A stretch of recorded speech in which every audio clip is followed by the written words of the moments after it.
Ladies and gentlemen, filmmakers and moviegoers alike, welcome to Critically Casual. I'm host Rick Cups, and joining me as always is the amazing Dorky Dev. Say hi, Dev. Hello. You don't sound as excited as I thought you'd be for today.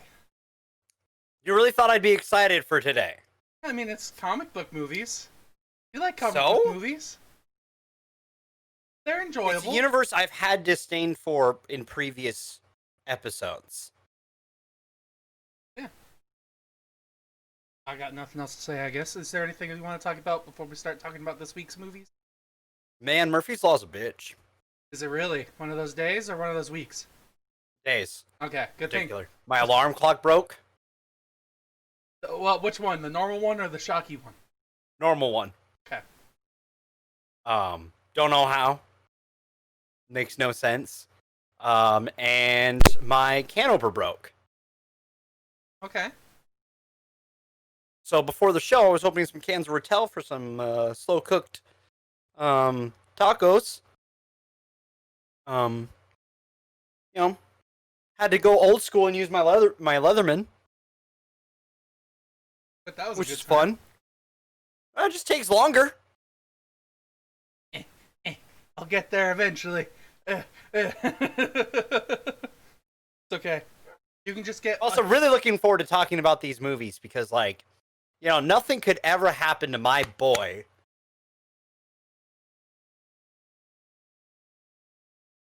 You're not wrong. For those listening, they've just had a spasm. I think he just short-circuited words. All right, let's start talking about the movies. This week, I've called them moving motion comics because I couldn't think of anything clever.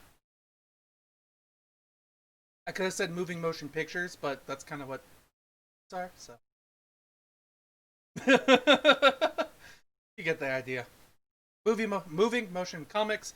We're talking about Justice League War and then Justice League Dark Apokolips War. Didn't we had Flashpoint as well? I forgot to throw that on there. Either way.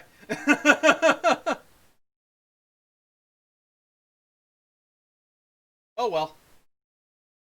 Still. Messed up somewhere and I knew I did it. I was like, I knew I forgot something. Oh well, while we're talking, I guess I'll be making the third and fourth graphic.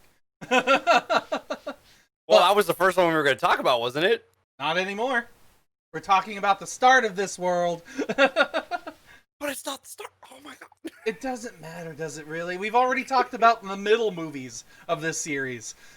So we don't really need... Well, it's because they came out relatively during that time. Mm-hmm. So, either way, we're going to start with Justice League War. And eventually we'll get the Flashpoint Paradox and Justice League Dark Apokolips War. Oh, I gotta change the graphic of the fucking. Change what? I've gotta change sheets. Change. I gotta change Google Sheets I don't see why. because I have it in order that we go through. I don't think that matters. But that's just me. Because we're still talking about all the same movies this week, so it doesn't matter which order we reviewed them in. So I remember which one's the spoiler one.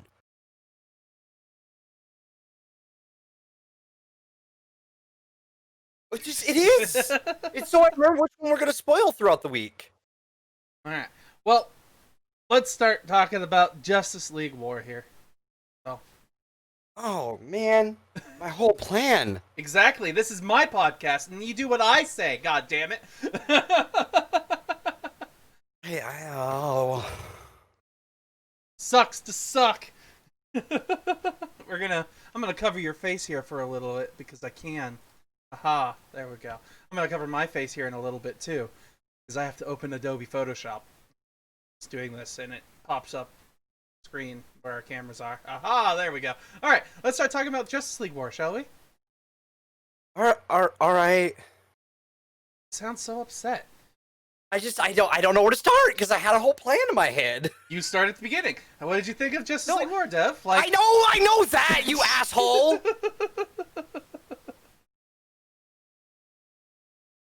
Just how I planned on talking about these movies from my perspective, okay? Um, All right, I'll start. I'm sorry. It's okay. It's no problem. It's a sudden change that I wasn't prepared for Hmm. from how I planned on talking about it. I have to reshuffle my brain. That's what you get for making assumptions. I'm a wild card, Dev. That's not my fault. That was the order you said we were doing it. Like I said, I'm a wild card, Dev. So let's start first with talking about Justice League War. I want to start by talking about this movie, and I want to say I'm not entirely sure how I feel about this, honestly, because like there's barely a story, which makes sense. Not really a story movie; it's more for the action, fun stuff. But like I ultimately don't really know how I feel because it cohesively goes from one point to the next where it introduces each one of our characters in interesting ways, or at least what they're going through in life as they're trying to go through their day to day. Some of it's interesting, like Green Lantern chasing after somebody, and other of it's uh, people getting protested against. Like, not every day is a great day for these people, but you get to see what it's like. And then our story progresses mainly through one group of characters up until suddenly everyone's together. Like, and then story happens, you know? The Justice League War happens. Um, so I'm not necessarily like super thrilled about these movies, but I'm also not upset with what we got, you know? It's just I'm sitting in the middle of this weird moment where like I just don't know how I feel about this movie, honestly, because it's just it exists. It does fine for what it's supposed to do, which is entertain kids through a comic book action story. This isn't a kids movie. I get that. It's a teen novel movie, but No. it's rated This is PG-13. This is set up for because this came out when New 52 launched. Mm-hmm. Back in the 2010s.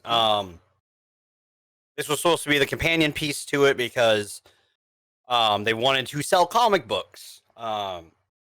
Unfortunately, New 52 sucked. Other than some good stories, like you had a really good Batman story. Court of Owls was good. Like Dick Grayson had some good stories, my boy. But they fucked that up in this series later. With Batman v Robin. But like there's certain things that they set up in this, like I don't know, it's just they don't use, in my opinion, everyone to their full effect. Mm-hmm. And a lot of people are just kind of thrown in to be those characters, I guess, is how I would put it. Like I don't know, it's just at first I'm like, it's strong starting point, but it really doesn't do a ton with it to do. Like it's an easy story to start the Justice League with. Mm-hmm. Darkseid, easy, because you start setting up everything with him. You set up the expanding universe, you set up a threat that's worth fighting, and all that. There's a lot of things that work really easy to set up with him, in my personal opinion. But problem with that is that you also start out with the biggest hitter. Arguably, at the time, biggest hitter. That was something I was worried about too, because we started this movie, and there are moments where like the heroes definitely seemed like they had the upper hand, which made me worried because this is supposed to be the ultimate endgame boss. And I know that as a person who's never read DC Comics. Like, he's the big bad guy. And they kind of had moments where he wasn't a problem. Like, individually, they could handle him until they couldn't, because the story said they couldn't. Like... well, the thing about that is... they start out with the big gun is the problem. Like we don't know this is the beginning of this universe, okay? we have nothing else established, and essentially this pulls the issue that we have with the DC live action universe. You start out with a heavy hitter, like they started out with Doomsday, right? Who is one of the biggest heavy hitters. And arguably, Darkseid is stronger than Doomsday. 100%. I would say yes. Yes, to a point, because depending on which version of Doomsday, Darkseid could kill Doomsday, but then Doomsday would come back and not be able to be killed that way. Yeah. Yeah. So I would still argue depends. that, like, only based on the movies that we've seen today, Darkseid could easily, well, not necessarily easily. This version of Doomsday that we saw for Death of Superman, yes, easy, could wipe the floor with him, or should be able to. But I put that into question because this movie, because also his scaling, like, can we talk about the animation? This is not a strong start. It has some great moments, and it's stronger than the rest of this series. But man, some of the scaling issues with Darkseid when he's floating around bother the ever-living shit out of me. Because we don't know how tall he actually is, because there's a scene with him floating by the skyline, and he's shooting huge. past buildings that don't make sense from his angle to be able to shoot back if he's the size that we just saw him as. But the scaling makes him look as big as fucking Godzilla. Yeah, it's weird because I 100% agree with you. There are moments that he is definitely not proportionately sized, and to argue it could be because they were trying to do like perspective things. Like he's here, he's closer to the camera, and further into distance is the city. But because they aren't really drawing in depth of field in these animations, we can't tell that stuff. So he just looks. But like also, he's hitting the ground past the building. If he is the size we think he is, that he shouldn't be able to hit. Yeah. He should be hitting the building past it. But then it's aiming down past the building, which means he's got to be fucking giant in that scene. It don't make sense to me. And also, like, the contrivance of having the heroes fight each other in this from time to time, it's just really lame. Especially the beginning, like the beginning dynamic between Green Lantern and Batman. I hated that whole. Oh, I enjoy those two's interactions with each other. Like, I think that's the best part. I honestly didn't like it only because it felt like, sure, it was kind of funny and witty, but to me it felt forced. Like, I genuinely don't think that a Green Lantern. I mean, it's Hal Jordan, so I mean, he's a different type of Green Lantern. But I feel like a Green Lantern shouldn't have that short of a fuse to be like, oh, you're mouthing off to me? I'm going to kick your ass. That's Hal Jordan, though. This is like early Hal Jordan, is what it's supposed to be. So, like, it's supposed to be a younger, brasher, much more hot-headed Hal before he becomes the Hal Jordan of later. Because that's what they did. They decided to hit the reset button. Instead of giving us a Hal played by Malcolm, Nathan Fillion. We get him played by Justin Kirk. And not to say that Justin Kirk doesn't do a bad job. That's not what I'm saying with this. But doesn't do a good job? Or does no, well, job? No, I think he does a good job. Yeah, but you said my problem do is a bad job, so doesn't do a bad job. Sorry. Yes, my bad. I think he does a good job. But the problem is that, like, especially because I watched these, Flashpoint, this war, going from Nathan Fillion, who sounds like an asserted, like, knowledgeable Hal, to Justin Kirk, and he's playing a brash young Hal Jordan. And I'm fine with the young brash Hal Jordan, but it's just like his eagerness to punch other people who haven't done anything yet doesn't feel in character, at least if I know from what I know in the comics. Hal isn't like he's hot-headed, and if someone were to like antagonize him at the time, yeah, he would have gotten into a fight with you.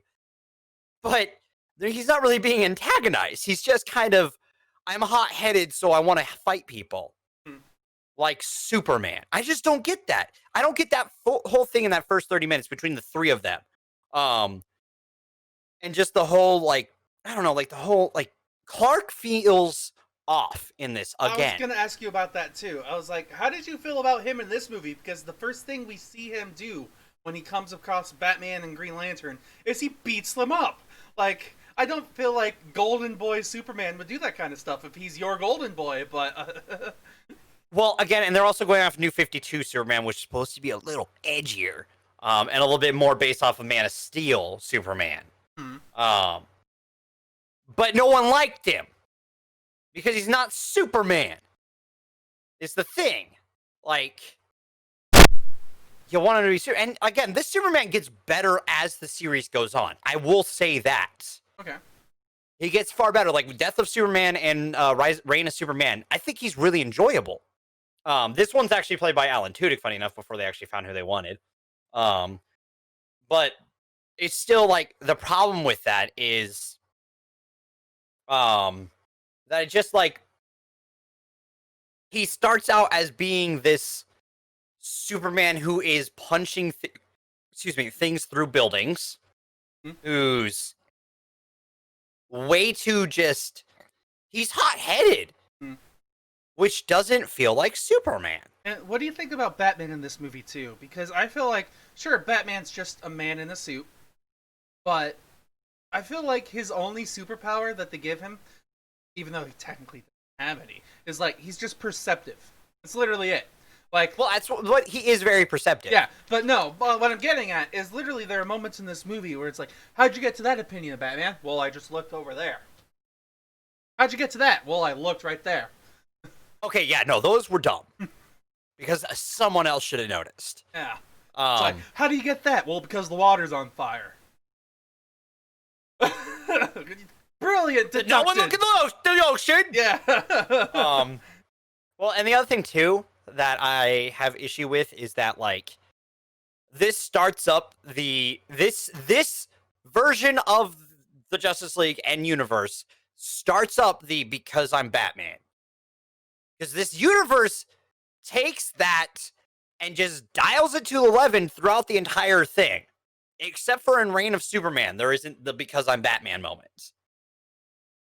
Throughout the rest of this, when Batman's in it, he has because I'm Batman moments. And I hate them.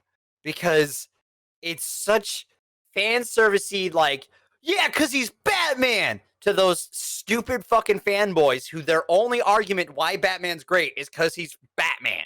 And I hate it. Because there's a lot more depth to Batman besides because I'm Batman.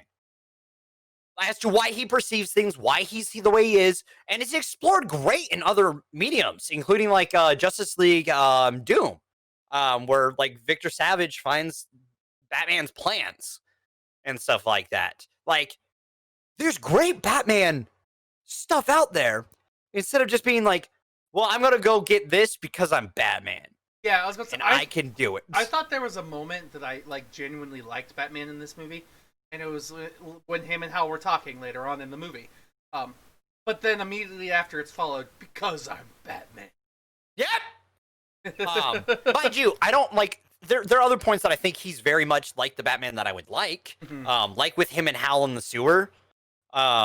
With him, you know, having that conversation between the two of them as they're walking. And him doing that whole, so how does it work thing, as he's holding it, because he would do that. Yeah, I get that, yeah. And I enjoy their interaction with each other, and it does set up for him being perceptive about certain stuff, like, he would notice the uniform and stuff like that, and know who Hal is and stuff like that, so it's just like, he does things to figure things out, and, you know, he's always learning and stuff like that, and that's a good Batman moment, in my opinion. That's like, especially them walking through there and being like, wait, you're just some guy in a suit? And that turn and smirk. I like that moment. It's kind of funny. And it shows this Batman has some humor. It's the only time throughout this entire fucking universe Batman smiles. And it bothers me. Because we also have, like, other great Batman, like Kevin Conroy, who is definitively Batman, who smiles as Batman, who shows emotion as Batman. This Batman starts out, it's the only moment that Jason O'Mara gets to, like, show emotion as this Batman. The rest of this series, I swear to you, Batman, because we saw him in Hush, we saw him in Reign and Death, he is so stilted and dry and boring and just, I'm Batman. We should go do this because of this and this and this. He doesn't have a definitive Batman voice in my brain. Like, other people have definitive Batman voices in my brain. Kevin Conroy, duh. You've got damn it. I mean, Christian Bale, 1989. Adam West. Michael Keaton, 1989. Michael Keaton, and even Adam West is definitive in my head. Robin, we have to go there, to the Batmobile, kind of thing, you know. Willikers, Batman. Yeah, he's kind of got that he's got that kind of goofy thing to it, right? This Batman is dry. This is the only movie, and it's why I like this movie compared to the rest of this franchise.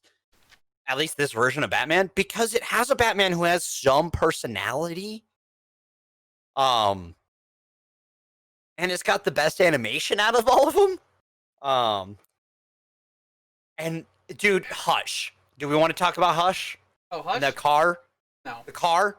Yeah, no, that was.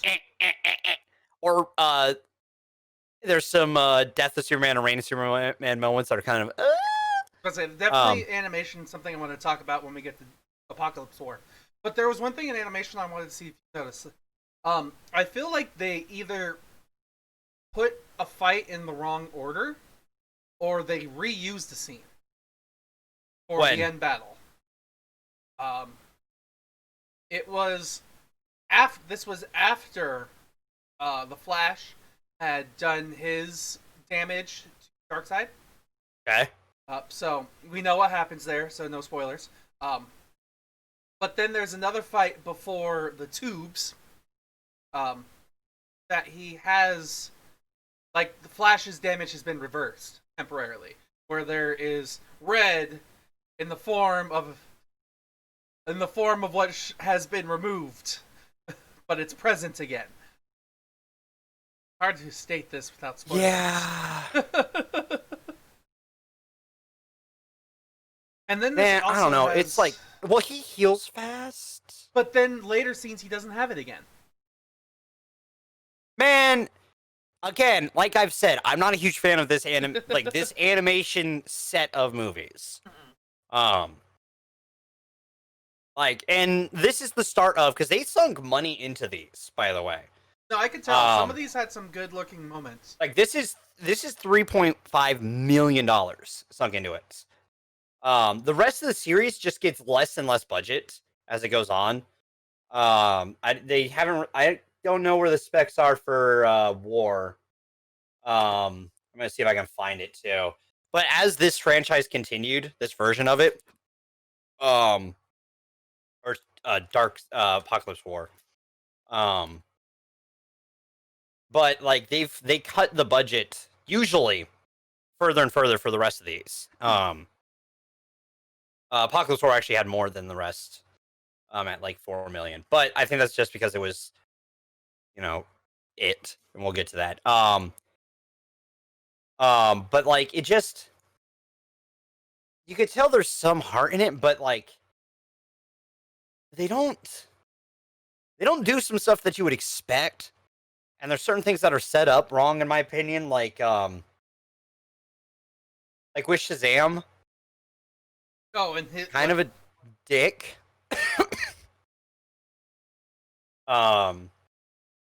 Wonder Woman is, I think, too, like, she's way too naive. I was about to say, she's too uncultured. Like, I don't know, she seems way too naive, and it's just not fun. I also didn't like the instant dynamic between Superman and Wonder Woman. They started doing that in New 52. That's the only reason why it's there. Didn't like that. Was what they started with in that series, but then they realized people didn't like that because, people like Superman with Lois Lane. That's their couple in that universe. Isn't the New 52 the one where they plummet from the sky while having sex? I don't know. They impact the ground and like cause earthquakes around the world. And she's like, oh. I didn't read a lot of New 52, I'm not gonna lie. I just I bought Nightwing graphic novels, and that was about it. Because there wasn't much there for me. Because I was just like, this isn't fun. Like they're not enjoyable. If that version of them just wasn't as good. And then there was some reverse stuff that they reset and stuff like that just wasn't as good. Um, like with Wally West and stuff like that. Like Wally West disappearing from the universe and stuff like that from the comics. Doesn't matter to this because they never touch on any of that. Um, which pisses me off a little bit because we'll get into it pisses me off for future stuff Hmm. I'll talk about. But yeah, I don't know. It's just like they're like I like some of the dynamics that they have, but they don't do enough. This movie, like, and then Darkseid just feels so undimensional. Like Darkseid is a one-dimensional villain with dimension, if that makes sense. He's evil to be evil because he's a new god. That's what he is. He's the evil new god, but he has dimension in other facets. Like he's You know? adaptable. Yeah, he's strategic. He's smart. He's vengeful. Um, this one just felt like he was evil to be evil. Because Darkseid is a very one-dimensional character. Thanos used to be as well. The Marvel comparison. And I think Marvel did a good job of like making Thanos not sympathetic but understandable. And not one-dimensional, not evil for evil's sake. But not doing the right thing because he thinks he's doing the right thing. While Darkseid is just like he's supposed to be evil for evil's sake, but he also has goals and stuff like that, like the anti-life equation and I saw people trying to compare, like, if they had made a live action version, people are trying to compare Thanos to what Darkseid would look like, and just kind of comparing their two motivations. I mean, they're different, you but can't they're make similar.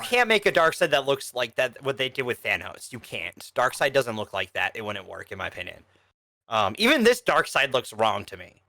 A little bit. And again, I'm used to the Darkseid from the universe from the 2000s animated shows like Superman, Justice League, those. I'm used to that version of Darkseid played by Jeremy Irons. Um, like this one's played by Steve Blum in this version. Doesn't feel like Steve Blum. I think is a missed opportunity too, because it just feels like a gruff voice, but it doesn't feel like a Steve Blum gruff voice. Which I know, like he's doing voice acting and stuff like that, and it's cool. But that's a missed opportunity for fans to be like, "Oh, that's Steve Blum," because I didn't realize it was Steve Blum until I read the IMDb, dude. I hear you, but you could say that's just him being a good voice actor and No, distinct I'm and not. changing Yeah, himself. no, I agree. Also, Sean Astin was Shazam. There's a couple people that I was kind of surprised about because I didn't realize that Rainn Wilson was Lex Luthor. I'll be honest.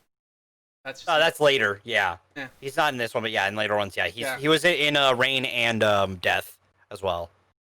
Like I Um, heard the voice again after watching the Meg, and I was like, oh, that's Rainn Wilson, isn't it? And um, yeah, Sean Astin. I remember watching it and being like, "Who the fuck is that voice for Shazam?" I recognize that so much. Um, but yeah, no, it's Sean Astin doing like a kind of like a not Brooklyn, but like he's got a bit of an accent and stuff, and it works. I don't know, and then like I like the cyborg stuff, I do too. I feel like Cyborg story is the most interesting one out of all of them, right? but it's He's the also only one because with a story. it's because he's the one that develops the most in this movie as a whole. So, like individually, at least. All the others kind of just exist. Also, way to underutilize the Flash too. I don't know. I don't know. I have issues with this movie. It's the best way to put I it. mean, it makes sense. But I'm like, but I still enjoyed the start of this universe because I was like, this is a point where we could start. There was a mid. There's also the mid teaser trailer or the mid credit teaser, for the next one in the franchise, which was Throne of Atlantis.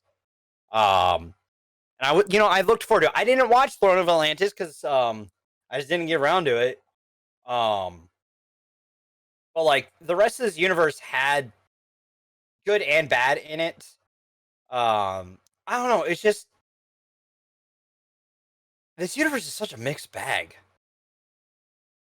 I hear, I do agree with you. a bit.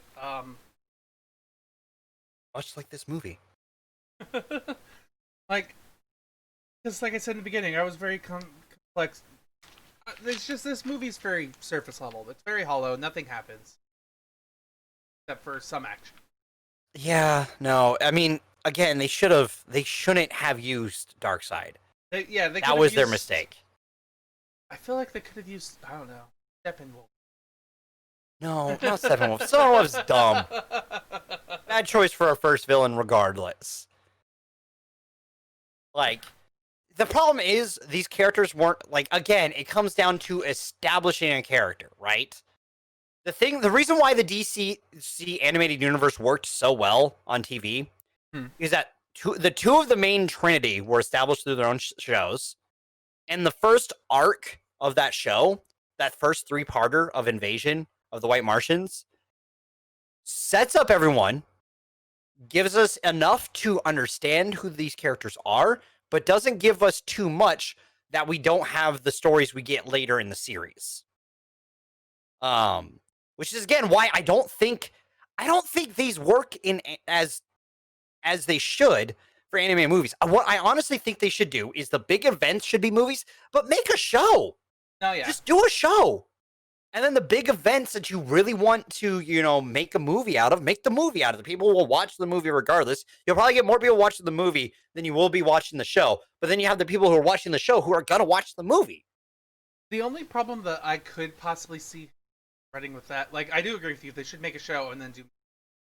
But the only problem I see with that is they would probably end up running into problems where they'd start making a movie and then they do parts of the series, and then the characters' dynamics will change, and it's just not written in the script these ways that the dynamics have changed, so the characters kind of. You're talking like, hey, welcome to comics. Yes. That is something they've been dealing with in DC actually recently, because the Watchmen series stuff that they've been doing that ties into the DC universe, that Manhattan's doing all the things. That has been like delayed several months. Multiple times, but the universe was set to do a reset, and they were like, how are we going to do a reset when the reset thing that we were doing isn't ready yet? And like, they don't want to reference things without the thing being out yet, but some of the stories they had planned revolve around that event happening and changing things.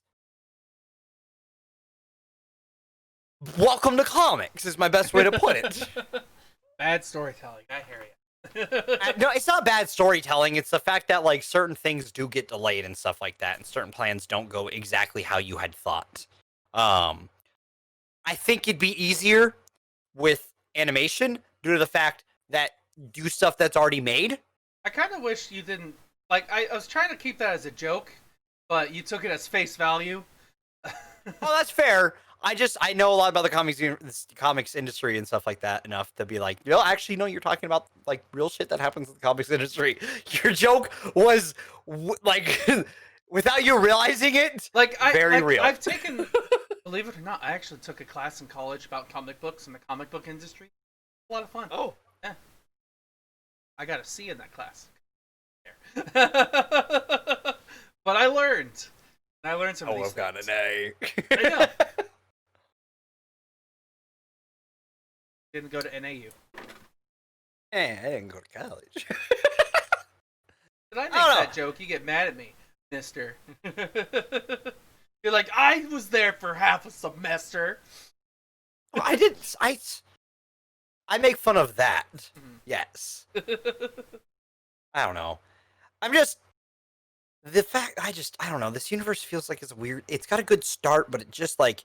Having reviewed other movies in it, it just does not sit well. Especially in retrospect. There's like... I see the problems that this universe has in this movie, but at the time when I watched it, when it came out, I was like, oh, this is the great start. But then I see the errors that start coming. And also, using New 52 as your groundwork wasn't a great choice. Yes, I agree. My mic's not working properly. I hear you. Not on Discord. Uh-oh. I I sound better. Hello? Can you hear me? There we go. I just saw my mic cutting out halfway through my talking, so I was very confused. Oh, Yeah, but what I was saying, or at least what I was trying to say, was I can't remember what I was going to say. shows, Yeah. Nope. Don't remember. airs, Nope. grounding stuff. I don't know. Don't remember. I was too paranoid with my audio. Nope. I can't remember what I was going to say. Ultimately, I don't know. This movie's fine. That's about it. That's all I got left to say, I guess. So, Dev, Fair enough. I'm gonna hand you your popcorn kernels. All right. How many would you like to get? I'm gonna give this just a 7. 7? Yes. Okay. I don't feel like it's lower, but I don't feel like it's higher. I think that's why I'm on a 7. Like, I feel like a 6.5 might be a little too low, but I feel like going higher than a 7 is a little too high. Because it's not like they didn't exactly what they created, like what they did with this one wasn't exactly revolutionary to the to comics adaptations. Mm-hmm. It's perfectly satisfiable if you just want something to watch that's kind of cool. Mm-hmm. And has a really awesome moment with Hal getting his ass whooped. So that's the one funny part, really, that I enjoyed. Was just like, That is arguably the in the funniest moment in it. So. Bam, bam.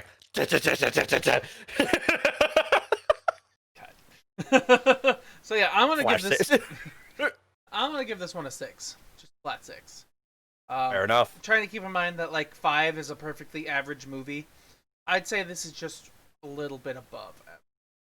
So, I mean, part of my grade is that the animation isn't like the animation in this isn't bad, in my opinion. That's another thing I should say. Like the animation of this movie, for me at least, isn't the worst. Like it has bad moments, but it's also the first time they were doing this version of them. So I can understand a moment like the scaling thing. It bothers me, but it's it's not the worst case scenario. There's some other stuff that we'll get into that'll bother me. Yeah, with War. okay. All right. So are we ready to move on to our next movie? Yes. All right. Our next movie is going to be Justice League: The Flashpoint Paradox. Okay. Cool. Glad we're doing this one before the other one. I'm glad that's like I wasn't gonna have it any other way. The other one's the most recent movie to come out. fair enough. I love this one, by the way. This is a fun Justice League animated movie, in my opinion. Because you start out with some classic voice work for certain characters, like Batman being voiced by Kevin Conroy. You got Sam Daly playing Superman, who I think he did a good job there. You have Michael B. Jordan playing Cyborg. You have Steve Blum's Lex Luthor. And I think it's a fun movie from the get-go, in my opinion, with the whole Flash Zoom dynamic that's established. You have a fun moment with the Rogues. And it's a fun start, and then it gets dark. That's the best way to put it. Fun start, movie gets dark. Also, I like the animation style in this movie because there's not a moment where the animation feels bad. If that makes sense. I 100% agree with you. I especially like when we start getting to the interesting moments where, I guess, where Flash starts doing his Flashpoint thing, and we got to see all these interesting visuals as things start going by. But that also, this movie, I like and I dislike for many reasons. Because one is, I hate that they've made this a thing that exists now. Like, the Flash can run backward in time, and I understand that he's like, I'm not going to do this. But I hate that it's still a thing that exists. It's, again, for it, hold on a second. Bye, Felicia. I see.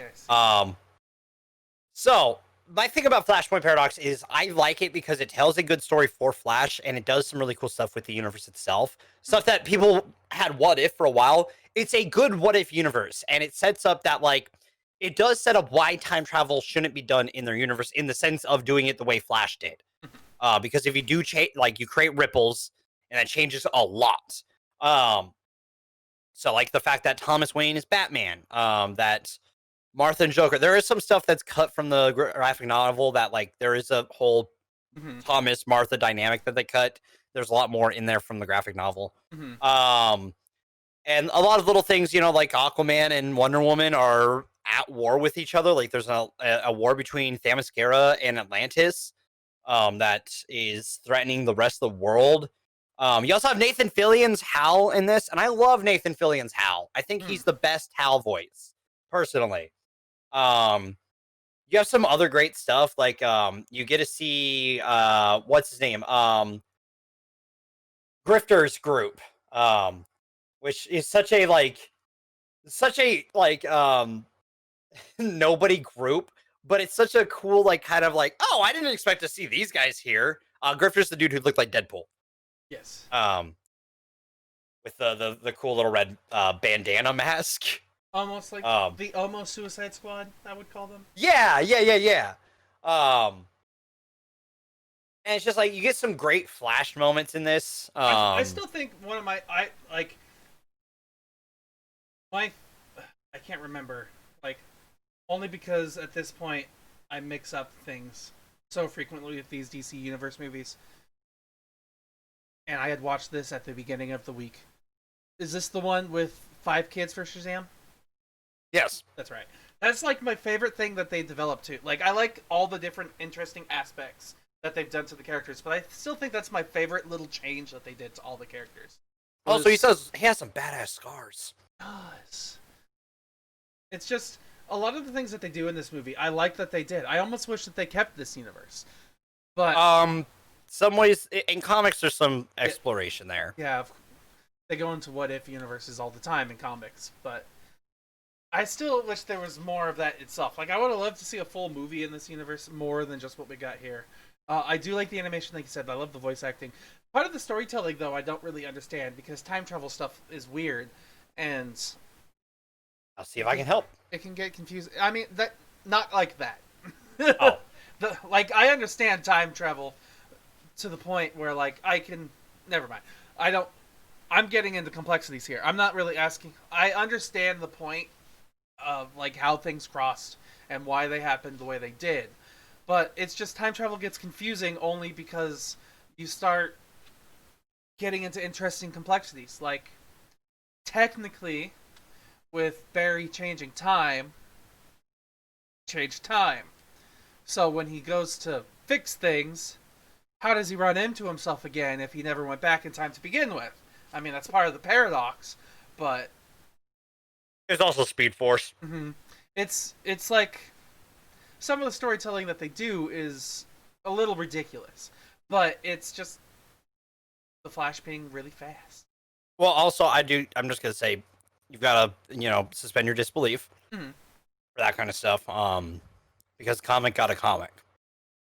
Especially with another thing that I thought was interesting is I like the memories being a problem, yes.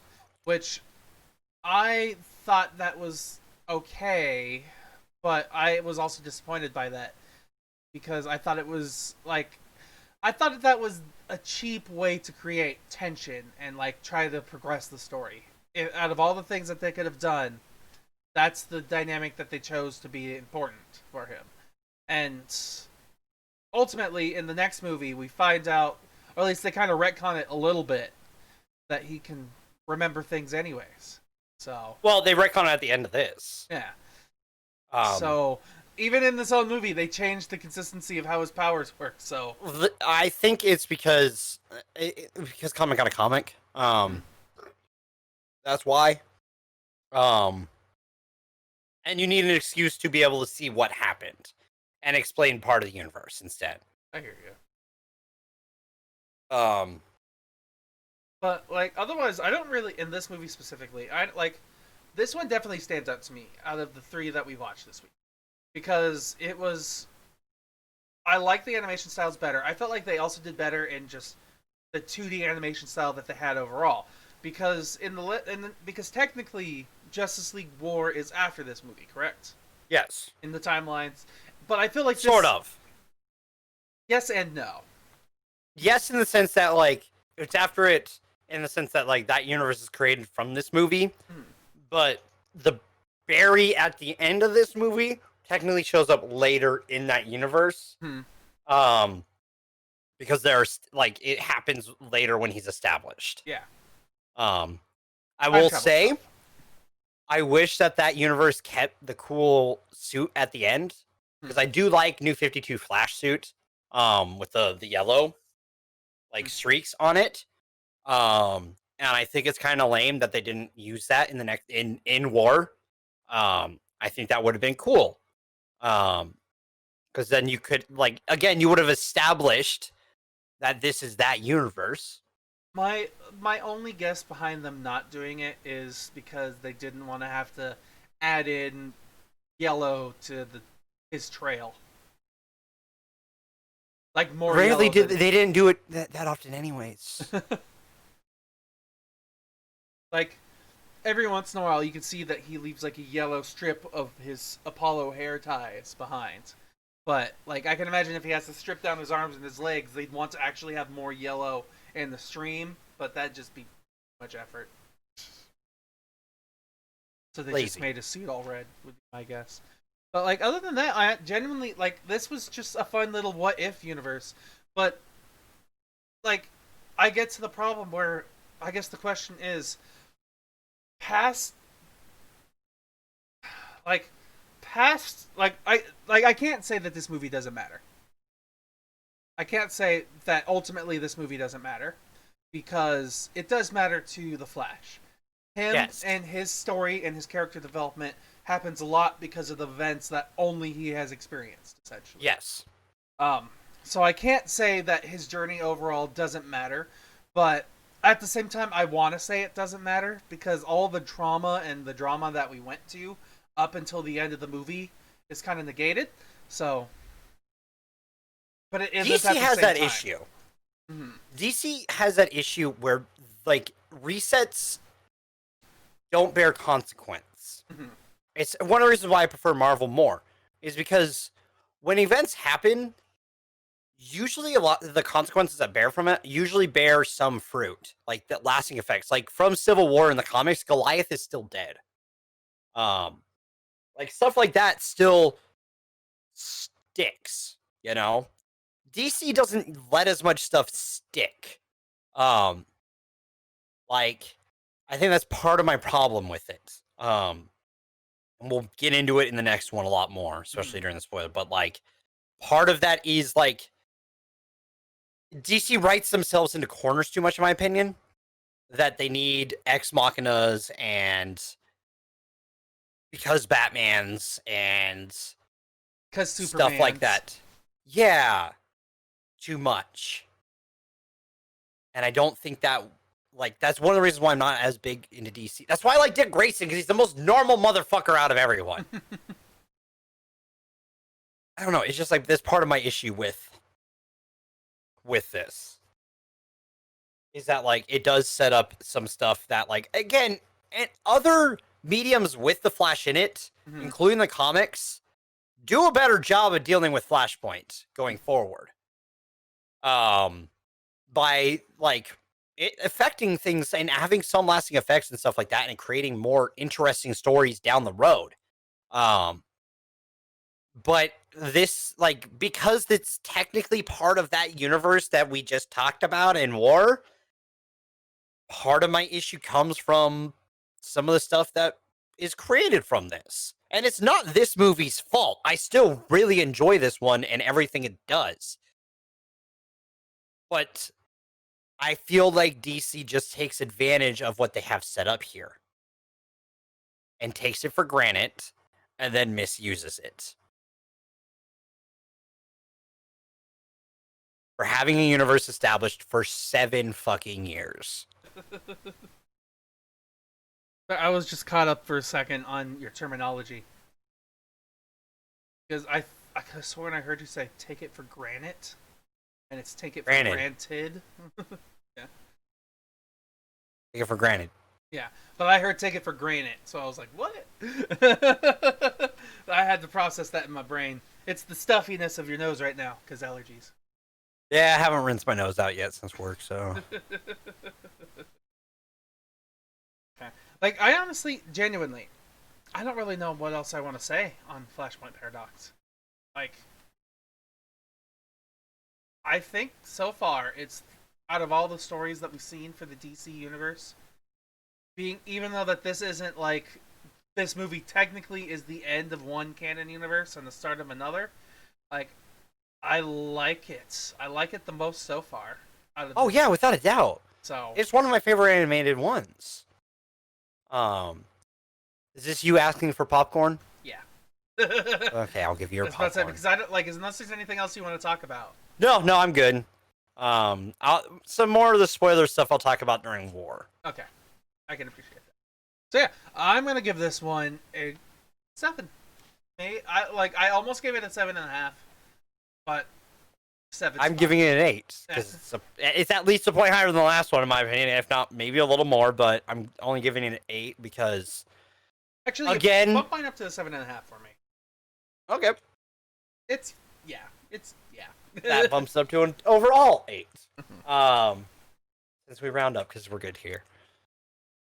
Okay, let's go on to the one that my boys treated well, right? Oh yeah, right? absolutely. So we're going on to our final movie of the evening, which is still technically mislabeled because I didn't redo this graphic, but whatever. Movie 2, Justice League Dark Apokolips War. Dark Apokolips War. Oh, where to begin, Steven? Okay, can I tell like without spoiling who and what? If some of your mains who were introduced in the first and second movie are killed in stills, what the fuck, man? That is gross in my opinion. Like, I am and not against. I'm not really disturbed by it, honestly, because it's not necessarily their movie. I understand that they're important characters and this is their universe that they have helped establish over all this time. But I would argue that the main character of this movie is 100% Constantine, and this is his movie. Well, yeah, this is Justice League Dark. It's Constantine, duh. Okay. Constantine and Superman are the main characters of this movie. So, like, all the other characters dying in one quick fell swoop like that, I'm fine with, because a lot of their deaths wouldn't have mattered to him. Like, I mean, okay, I don't, but if you're a fan of this universe and have held out this long through it, right? What a disservice to you for dedicating your time to this universe. I guess, yes. Well, I'm looking at it like this, like Infinity War, right? To compare it to that, because this movie is their Infinity War and Endgame in one movie. Yes. And one quarter of the time. Oh yeah. We saw all the snap. Mm-hmm. And we felt that. We felt how it affected those characters and saw how it was going to affect those characters in the next moving forward. Mm-hmm. We don't get that in this. We just get they died like this. They died like this in still images. If it was animation, I'd have been fine. I mean, some of it was animated. Some of it was very few. Yeah, some of them there was one where people died from the beginning part of stuff that had some of them animated, and some of them I'm fine with them dying the way they did, in the sense of like with one of them where they established the shot with some of them dead, because I don't think they were in any movies before. Usually some of the ones on the ground, but like one of them in that scene involving the Titans should have been dead already. He should have been still alive, because he's an established member of that universe for multiple movies, and it just feels like it feels like, hey, these characters you're attached to, okay? Let's say you really like that character through these series. Don't care, they're dead. And you can do that in a way that still makes it feel gratified in a painful way, like Infinity War did, but without being like, oh yeah, no, it's just they're gone. Like, I kind of agree with you only because of how they approached it when Constantine found out. Like, Yeah. I wish it was slightly different that way, because we get it the same way he does, where it's just like, all right, we're going 2 years later. So, like, just from the start, that's what I wrote down here. Is I was upset by that immediately. We're told about this setup, then none of that setup matters because we're now 2 years later already. Right? That's so weird. So that was disappointing as is. But then the reason I was upset about being shown the way that the others died is because it was literally, how did they die? Well, they died like this, and like this, and like this, and like, and then they had to show Some didn't pictures. die, some were used, Yeah. some were this, some were that. Mm-hmm. So also, like, this movie has arguably the most because I'm Batman moment in anything, and it pisses me off because I'll. I still want to talk about animation, and you just jumped off. You took my topic away from me. Okay, let's go to animation. I was about to say, because not only because I was upset because they jumped in with the storytelling to be suddenly like, hey, this is what happened, and then some of it was the still like minimally animated, where it's like one frame to the next frame, but then we also had It's one still to the next still, Yeah. and then finally it gets to an animated moment. kind of, yeah, and some of it would be like one still of one person here, and then the next still of them being torn apart, but it's still images. I genuinely feel like they just ran out of time with this movie. Like, DC was like, we're releasing this movie, just get it to a state, because at one point they completely switched to like 3D animation for the bad guys. For the Doom, Yeah. the Paradooms, Yeah, that bothered the shit because they also looked different when like their heads looked different in the 3D than the 2D. yeah. It's like it would switch between the two during some ones. I'm like, that head does not look like what they established the other one looks like. And you could see the difference between like the 3D parademons to compare to the 2D people, and because the main characters, the superheroes, were still all 2D except for when they were being directly interacted with the 3D parademons. But then usually with the parademons, those moments were very stilted, where one moment you'll be seeing these parademons like because they're 2D animated, and then we'll get to the moment where they have to rip a man in half, and they go Or they'll be like 3D and swarm, and then we'll see like an arm floor out. Yeah, but like at one point when they turn into 3D, they completely stop moving. Yeah. They're all just like this, and they hop at the people essentially, and Yeah. they There's also twirl through the air, frozen like that as well. There's also a moment of animation that bothered the shit out of me, okay? And it's not really a saying Superman fights Darkseid isn't a spoiler because they're both in a movie together. That is an inevitability. Yeah. There's a scene where Superman slams into Darkseid, okay? And then it cuts to Darkseid slamming Superman on the ground. Mhm. We don't see how they flipped because Superman started it, and then it cuts to them coming from above the shot, dropping down, which just breaks all like it broke my immersion for a moment because they go from left to right, Superman pushing Darkseid out of frame, to Darkseid pushing Superman down into frame. And then to top that scene off, Superman lasers Darkseid out of frame, and as Darkseid's hitting the top of the frame for a moment, it freezes. And I had to go back to make sure it wasn't just a lag. I went back to the exact moment and did it. And I shit you not, the frame freezes, which heeds to they didn't have enough time, and then continues. Like Darkseid had nothing to stop himself from going up, but stops. The beam stops animating, like looking like it's moving, and then continues. And it bothered me because I'm like, that is bad animation in 3 parts. That is, you set one thing up, you don't finish it by setting something else up, and then you freeze it. Why? Did you really need to hit that hour 30 that you extended a frame by a second? Probably, yeah. And then there's just questionable storytelling, like like the plot of this movie is confusing to me, only because of it was all planned, I guess, but it wasn't. So that's something we have to get into in spoilers. One thing I did want to talk about is, to me, they really seemed like they upped the gore in this movie too. It's because it's a dark movie. I hear ya. Justice League Dark hit all. I think they were all rated R, if I remember, or the one Justice League Dark was rated R. Let me find it real quick. Because yeah, Constantine City of Demons movie was rated R. Let me find. Is Justice League Dark on here? On this list? Let me go back to Flashpoint. I think I saw it on their list. One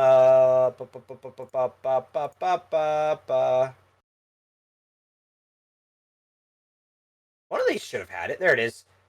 Justice League Dark from 2017 was also rated R.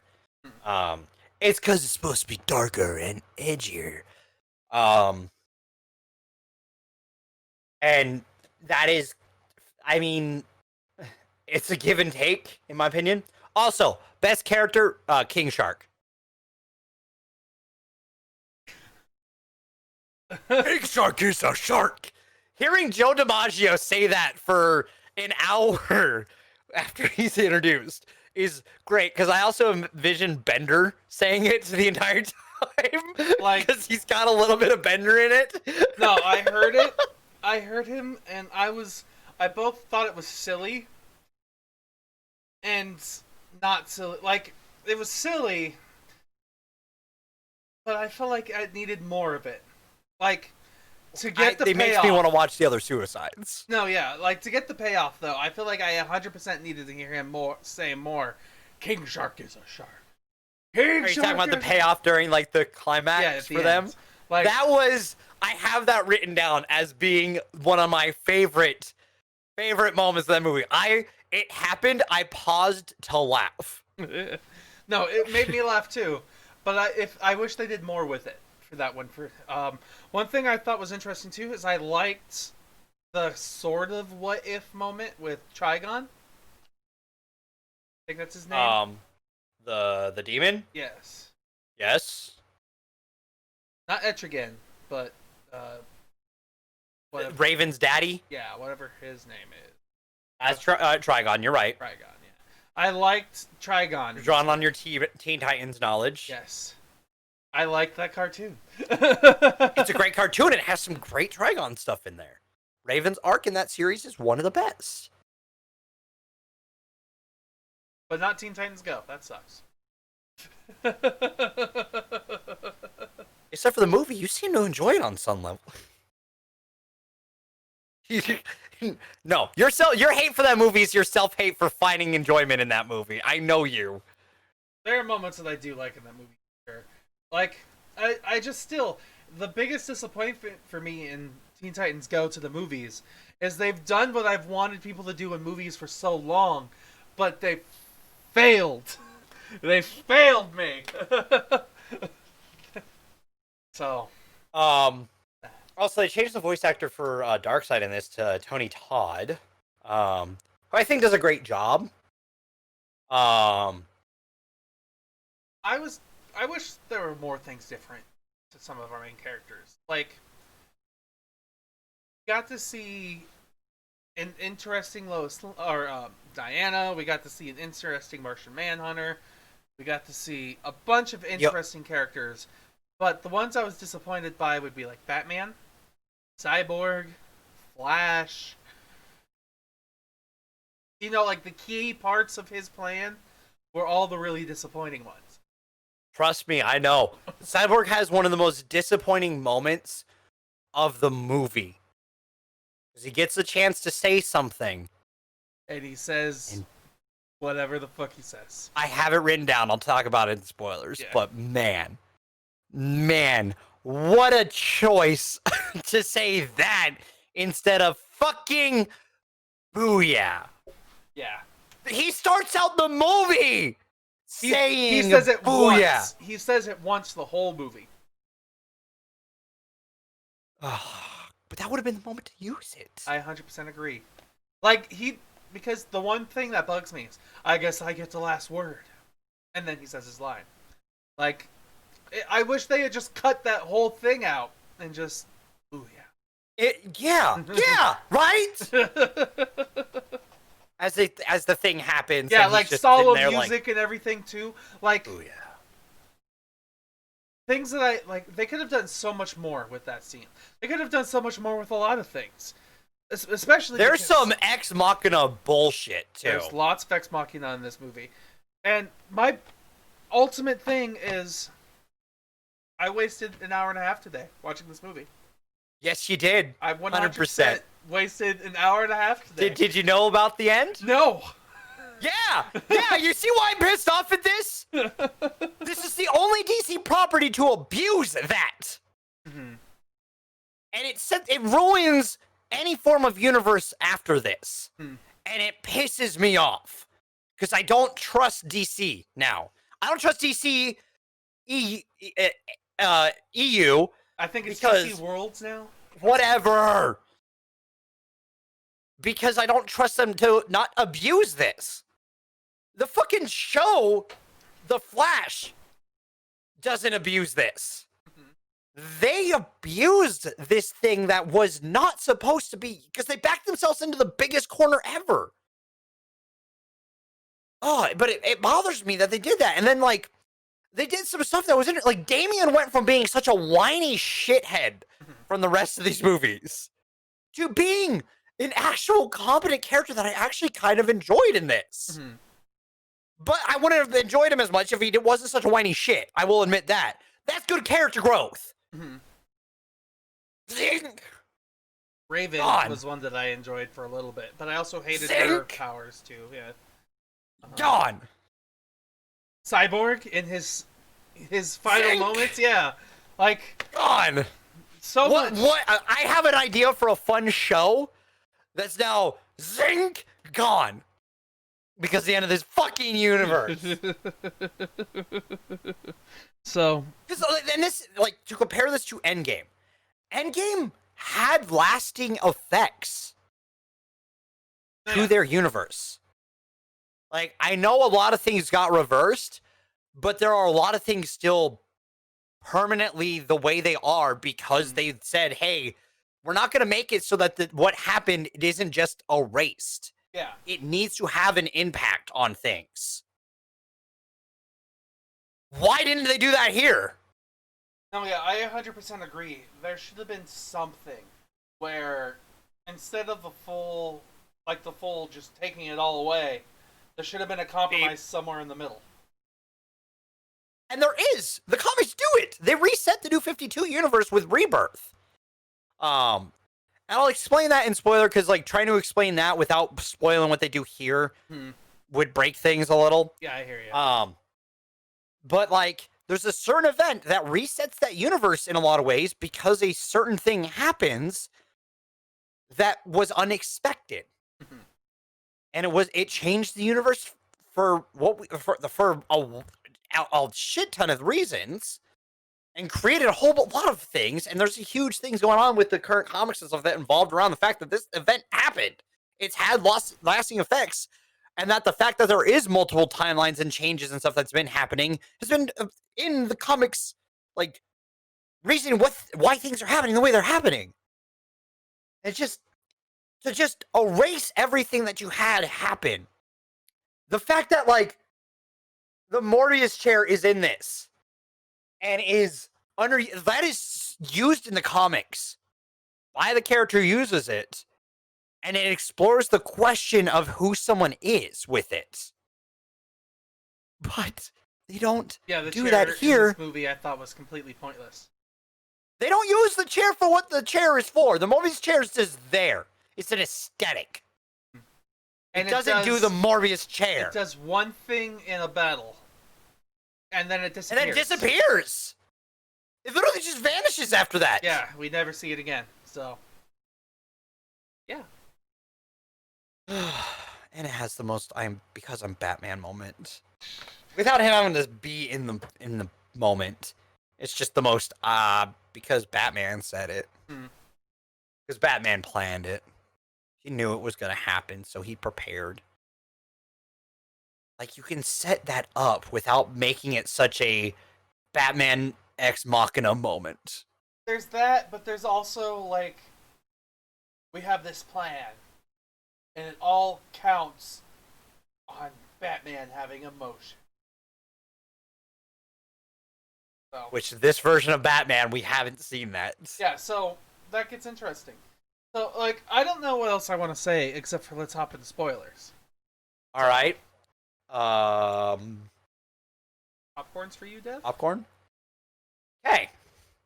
I'm giving this because animation quality is all over the place. Because plot is dumb.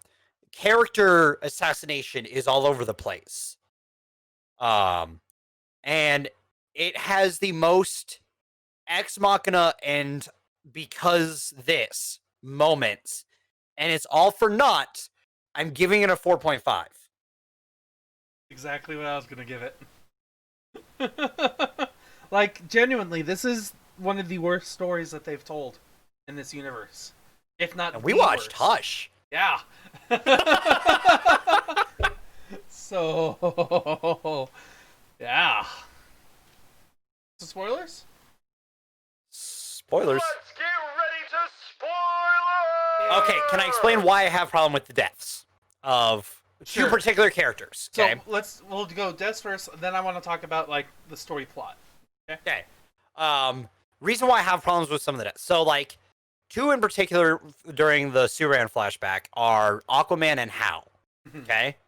Hal is their universe's go-to Green Lantern. John Stewart's established in the previous movie, but Hal is your go-to Green Lantern, and Aren't he's there- killed in a still. I was about to say, aren't there 3 Green Lanterns in this? Guy Gardner, John Stewart, and Hal Jordan are all in this universe. Don't know about Kyle Rayner and Jessica Cruz, and a few others, but we know about those 3 because Guy Gardner's a dead still in the Oa battle. And I don't mind him being a dead still because he's not everyone's favorite character. Hal is a lot of people's favorite character. Like, he's got a devoted fan base, and he's killed in a still. And then Aquaman is killed in a still. You had a second movie of this universe devoted to that character and him becoming king of Atlantis, and you kill him in a still. What? And then Garth, Beast Boy, is killed off screen, and then the pan up to Titan's Tower, and we see him dead. I mean, we see a lot of people who are dead in that pan up, though. Yes. Like and I'm Starfire fine as with well. Flash, and no, Star's not dead in that. She's getting beat up. She's getting taken at that point. Wasn't she ripped in half on the ground? I don't think maybe. I don't remember. I could have sworn. But, Like, but she has, but she's in the later, so that becomes moot point in my Yeah. opinion. The fact that Garth, okay, who has had important moments through the Titans movies, like Titans Judas Product, he's talking to Kevin James, or Kevin Smith, about like Terra and stuff like that, and he's killed unceremoniously. I'm fine with Bumblebee. I'm fine with that version of Wallace because those characters weren't established previously. How was Garth They were showing up in that. established in this? Because What? how's Beast Boy established in this universe? Is he? He was in Justice League versus Teen Titans, and he was in Justice League, or he was in Teen Titans Judas Product. I mean, was he like born with his powers, or was he? Oh, they don't go into Manhunter? that. Yeah, I'm thinking of the TV show, not Justice Young League. Justice? Young Justice, yes. Great show. Yeah, I love that show. Where he gets his power from Lady Manhunter. Martian Man Girl. We're getting a little laggy on the Discord call. Bugging me. At least on That's my not side. great. Like, you keep hold on, stuttering let a me- little bit. Let me turn off. Let me leave. I'll come right back. All right. Wow, look at me. Uh-oh. Hello? Hello. Okay, you're looking a little better so Moving my head, moving We'll see my how head, this moving goes. my head. So that one bothers me a little bit because he's been very important. I don't even think we see Blue Beetle die. We don't see him at all in this movie. We see him during the Titans like pan shot, but we don't see him die or anything happen to him, which is kind of lame because Jaime Reyes is one of the best characters DC has, and he's great he's in both Teen Titans movies. So you would think they would do something like, if you want to make it impactful for the people who care about those characters, you want to make it impactful so they're like, wow, this death sucks. Like, you want to make that impactful. You don't want to make it feel like a slap in the face. That's more my problem with it.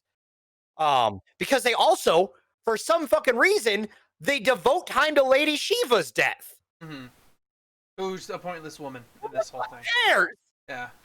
No, like, I agree with you, and ultimately it all comes down to, I bet you they didn't finish the fight in the very beginning of this movie that was supposed to be there. Like, there probably was... This movie was probably going to be 2 hours, if not 2 movies.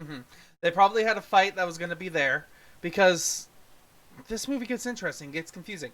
There's probably a fight they cut out before the 2-year skip, and then there's so many other things in between that they cut out too, but they had to fill in the blanks with storytelling and stills. Because ultimately, I also want to talk about the story arc and the overall plot. Yes. Because, tell me if I get this wrong. So, their goal, and by they, I mean Raven and Superman. Their goal is to find Constantine, to find Damian, to convince Batman to stop being brainwashed. However, to find Damian, to convince Batman, they have to get to LexCorp, but to get the LexCorp, they have to get Suicide Squad to join them. Once they have Suicide Squad to join them, they go to LexCorp to get the boom tubes. But once they're at the boom tubes, they can get to Apokolips to overload a generator to destroy Apokolips. Yes. That was their plan. Yes. What the fuck kind of plan is that? Not a plan. And that's But, listen, there's another plan going on because of Batman! Yes. Which... Okay, just have Zatanna be like, hey, I made a backup plan. She's smart enough to come up with a backup plan to it and do that. She's a great character. Zatanna would have thought of that because she cares about John in that universe. She could have just been like, well, in case this happens, I don't want John to die. And he's good enough that he could come up with a plan to fix this. But no, Batman's the one to tell Zatanna to do that. Which, why wasn't that revealed to Darkseid when he was brainwashed? That would have been important, but it wasn't important. Like, especially too, because apparently it was his plan to make John leave. It was his plan from the very beginning. So when things went south. Yes. So if it's his plan, why the hell is there a moment in the movie where he goes, if I'm guessing correctly, we need Constantine. Like, it's his plan, so why is he guessing that they need Constantine for his plan to work? Also, that fucking Ex Machina, double Ex Machina. No, yeah, where Raven, it's explained through an exchange of words that Raven has healing powers, but she hasn't been able to use them because of something she's been dealing with. I believe that's established in other ones. Yes, I'm like, that's fine. But in this movie, it's only established that she has healing powers because of word of mouth. And then at the very end of the movie, when it's the most important for, like, Batman to change sides, Damian dies and gets resurrected from Raven, but in Raven resurrecting Damian, she somehow also resurrects Constantine. No, she doesn't resurrect Constantine. Seems like it, because that's how they You want to know what's going on there? Sure. That's an entire different resurrection happening. You want to know what happens there? Is that resurrects him from the dead? She said, like, hey, you're not going to heaven yet. Yeah. That's why he's alive. Yeah. Yes. Which tells me that the only reason he's alive is because of Raven's powers. Because it, like, happens parallel at one time. But that's not what happened is the thing. No, and that's terrible storytelling. Yeah. And that's terrible to do a double resurrection at the same time. But it's faster that way. Also, resurrecting Dick. Okay? Can we stop fucking with Dick Grayson? I was about to say, please. And Shazam. Why are those two always fucked over. I actually want to know what happened to Shazam in this movie. Because... He's killed off screen! Is he? We don't know. Exactly. We assume because they're paradooms, okay? Yeah, we assume because they're paradooms, but we genuinely don't know. He's just not in the at the end of the movie. But... The amount of characters that die during that stuff, too, is really annoying. Yeah, especially, like, what was it? At one of the towers with all the Batman proteges. All the Bat family, we had Batwing, we had Batwoman, and Batgirl. Mm-hmm. Which, he almost, apparently, according to the storytelling, which is once again word of mouth, apparently Batman almost broke out of Darkseid's brain control because he learned that Dick died. But now he's sitting there watching all of the rest of the Bat family die before his eyes, and he doesn't give a damn. They're not close family to him. I get that, but they're still... They have. You want to know the problem with that? They have a movie with some of them. Batgirl's not even in that movie. Batgirl shows up in Hush. I was about to say, Batgirl only shows up in Hush, if I remember right. And So there's no setup for him to care about that. The only two he's going to care about would be those two. And Alfred! Where the fuck is Alfred during this? Doesn't exist. The former British intelligence agent no longer exists in this world. God damn it, I hate this. 2 years passed, man. Who knows who's alive and who's dead? I mean, except Amanda Waller died of cancer. Sorry, it was a defense mechanism. Fucking Harley. Which... Though, can we talk about the Suicide Squad funny moment? Yes, but I want to say one thing before we get there. Did it bug you that Harley made, like, an orgasm joke? After bashing people's skulls in? I need a cigarette? Yeah. It was out of place. It didn't feel right at all. And then that's when Lady Shiva gets fucking offed. Yeah. And they take a moment to 2 this seconds character to we close her don't eyes. know about to take time to close her eyes. It's like 5 seconds, 5 to 10 seconds they devote to her death. More than anyone else's death. To this character we do not know in this universe. To any caring state. I don't care. Because I care about the other characters that have been established. Lady Shiva shows up in one other scene.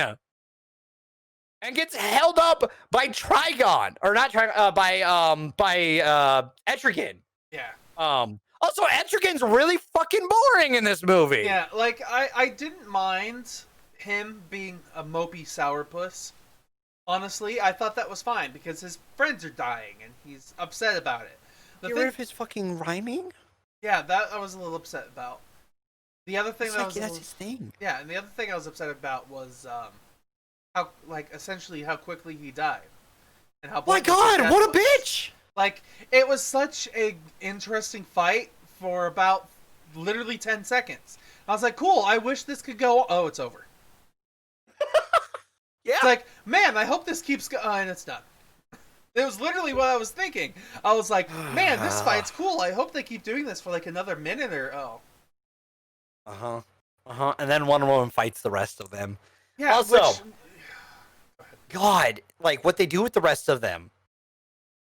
really, like, I just, it makes me wonder why you would kill off Aquaman during that.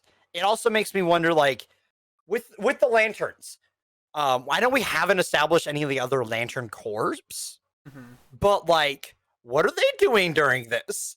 You think they would have been involved in some way, because, like, especially the Blue Lanterns and Green Lanterns are close. Yeah, and don't Blue Lanterns empower Green Lanterns? Yeah, dude. So you think they would have been hanging out or something at that point, planning something against him? Even the Red Lanterns probably would have been like, "Hey, dude, this guy's killing a lot of people. We're about revenge. Yeah. Let's go. Let's go." Like, that was something I was curious about as well, only because I genuinely feel like the Lanterns are underpowered in these movies. Like, dude, aren't right? the Green Lanterns supposed to be some of the most powerful beings in the universe? Jon Stewart and Hal Jordan are badass motherfuckers, and they are sidelined. Like, the whole gimmick with the Ring of Power, the Green Ring of Powers, is that they are limitless. Their only limit is their will. The will of the person who's holding them. So, like, how... Well, you were right technically when you said you didn't have to correct that. You were technically right. Yeah. By the power to will them. Yeah. So, like, I feel like throughout this entire time they're so underutilized because in Justice League War, um, he's just a pinball. He just bounces around. The shields break. Everything that he uses to attack people just shatter on contact. And it's like he has a stronger will than that, I would think. And the same with these movies. He's Hal Jordan. He's got the strongest will. Yeah, and then same with all of these movies. Like, and the Green Lanterns are like, they just die. They're dead. Just Killmonger is just a neck snapped. The Guardians of Oa are killed off screen. which they're supposed to be like the smartest, most intelligent species in the universe. Not there. Yeah, it's rough. Well, at least they're the most. They're wisest because they have like in a way they're the wills accumulated over time. I don't know, man. There's a lot of things wrong with this universe, including what a waste of Cyborg. I'm trying to think because we're speaking of Hal still. Sorry, Go ahead. Was it? I feel like I saw a segment or a movie or something that was literally Hal Jordan outwilling it was like the will or the anger of the god of will or the god of anger or something like that. I mean, that sounds like something he would have done in DC Comics, without a doubt. That's probably where I heard it from. It's like literally the Green Lantern's god, and he's able to outwill the god of will. Yeah, no, that's Hal though. Jon Stewart's also supposed to be really fucking rad. He's one of my favorite characters in DC. And he's not killed necessarily unceremoniously, but we don't see him fight. We just see him beaten up and on the ground. We don't see that fight. That would have been a fun fight to see. Like, yes, I'm fine with him losing the fight. It sucks and it hurts. But show me that. The only character that I really care about that I see die is Dick. Mm-hmm. And then you Lazarus pit him. And he didn't even die in this movie, really. Like, he did and he didn't simultaneously. Like, it was a flashback scene, and he was there for 2 seconds. But then, yeah, he was Lazarus Pit, and he was crazy. But he was. And they don't use it. Yeah. He's established and they don't use it. For anything. Like, I feel like it would have been Cyborg. great to see him in one of those final battles. Right? Even all crazy and Lazarus. Yeah. That would have been great. But we can't have him. We have to have Swamp Thing. Because it's Justice League Dark. But what was? Sorry, I asked you to wait for a second. What did you want to talk about? Well, I'm fine with if you want to talk about something at all, or no? Is it just that? Okay. He just exists. Cyborg. Cyborg, yes. What they did with it. Like. That is. Okay, there's a lot of issues with this. Can I explain some of the comic issues? Go for it. You know what the Source Wall is? No. Okay, so in DC canon, the Source Wall is this giant wall of like dead, not Celestials, but they're Celestials. They're DC Celestials. There's a wall of dead ones, and we don't know what they're there, but they're at the edge of the universe. That's what the Source Wall is. Okay, so it's a terrible name choice. Horrible name choice. I am Source Wall. He said that, and I audibly went, what? I figured you would have went, fuck you. I mean, in my brain, that was there too, but more of it was just confused why you would choose that as the name. Is it just because it's related to Darkseid? Because he does stuff involved with the Source Wall a lot of the time? Also, where the fuck's his anti-life equation? Do we see that? No, we just see his fucking beams the entire time. Also, the eye gouging doesn't matter anymore. Mm-hmm. And Cyborg's last fucking words. Suck it, bitches. Really? Especially That's his last words. Yeah. There's everything with Cyborg I hate. The fact that he is Source Wall, being that, of course, it's just not really the Source Wall.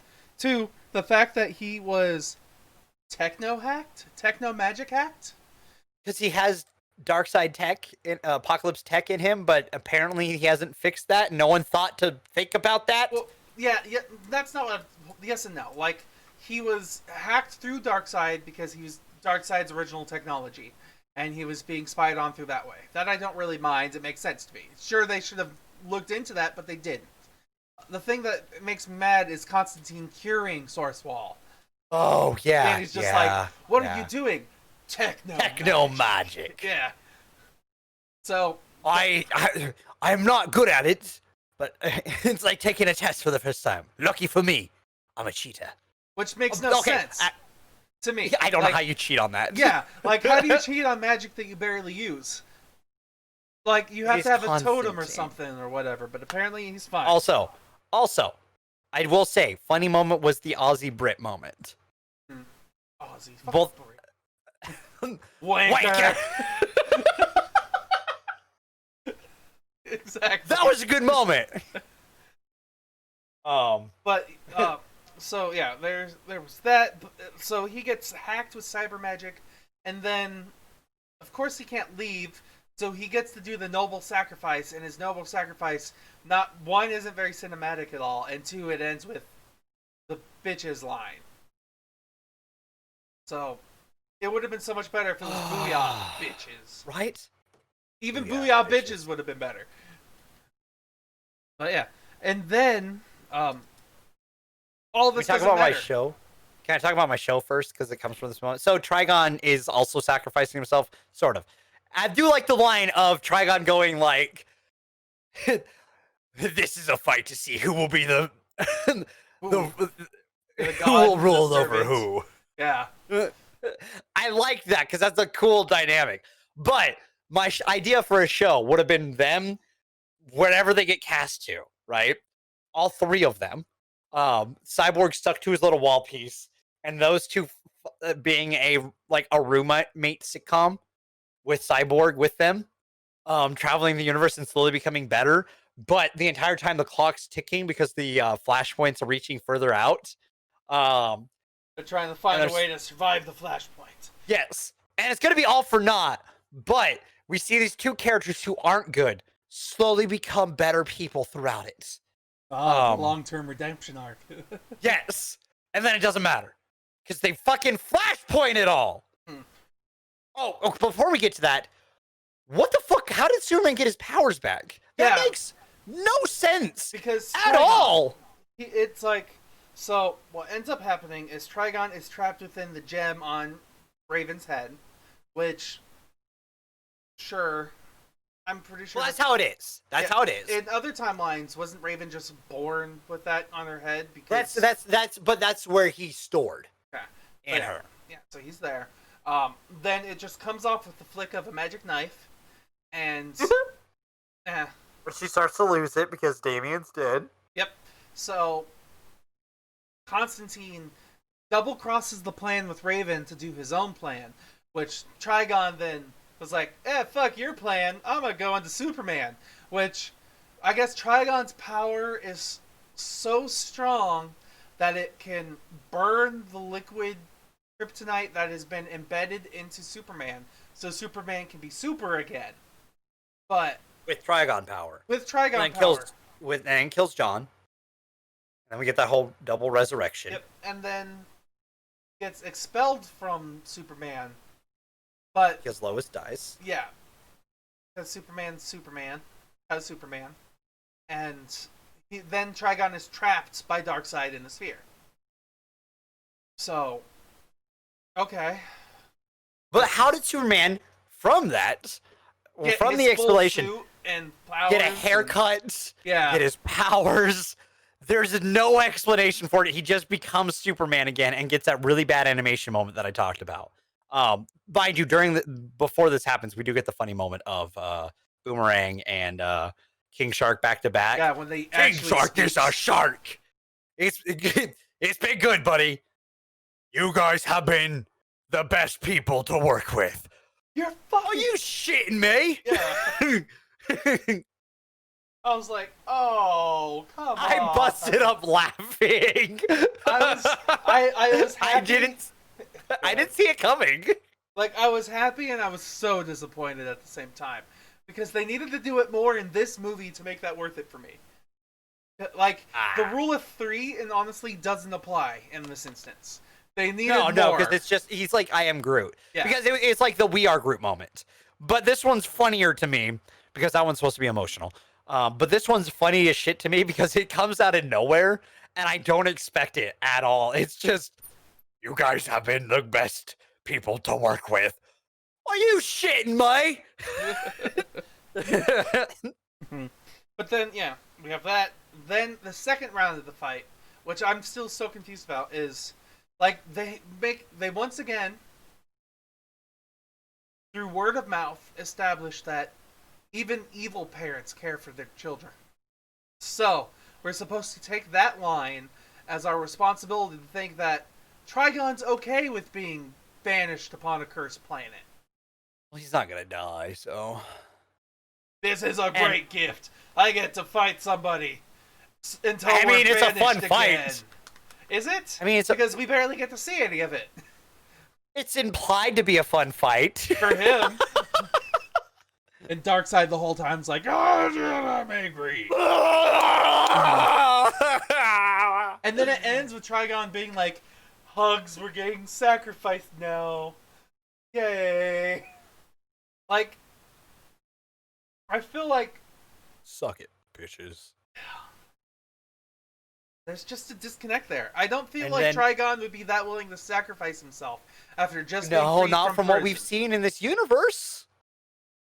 Especially because he like uses his powers to be like, "I'm helping you, daughter, even though I hate this child."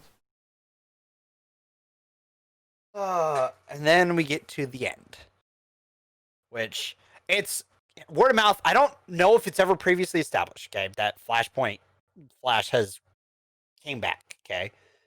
With his memories, throughout this universe yet. We have the end of this movie, and so it's like word of mouth that he says that. Like, I don't know I know you guys don't all believe me on this, but man, really, being honest here, yeah, no, like, if we do this war, there's a good chance it's gonna end up like that, and I don't want that. Mm-hmm. And then we have the end of the movie where we find out the world's gonna fucking die. Almost. At least another billion people might die. Mm-hmm. That everyone is fucked. And everyone who's dead is probably going to stay dead.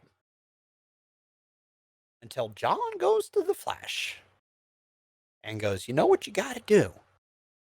And my brain immediately goes, I know it's coming because I've watched clips of this movie, okay? But I'm still pissed off. Because I'm like, but why this? No one else has abused the Flashpoint. You're abusing the Flashpoint. It also ruins the potential of you adapting Rebirth, which is when Wally West burst through the time stream from when he was essentially erased, and everyone going, holy shit, the timeline was fucked. And and Barry going, oh my god, what did I do?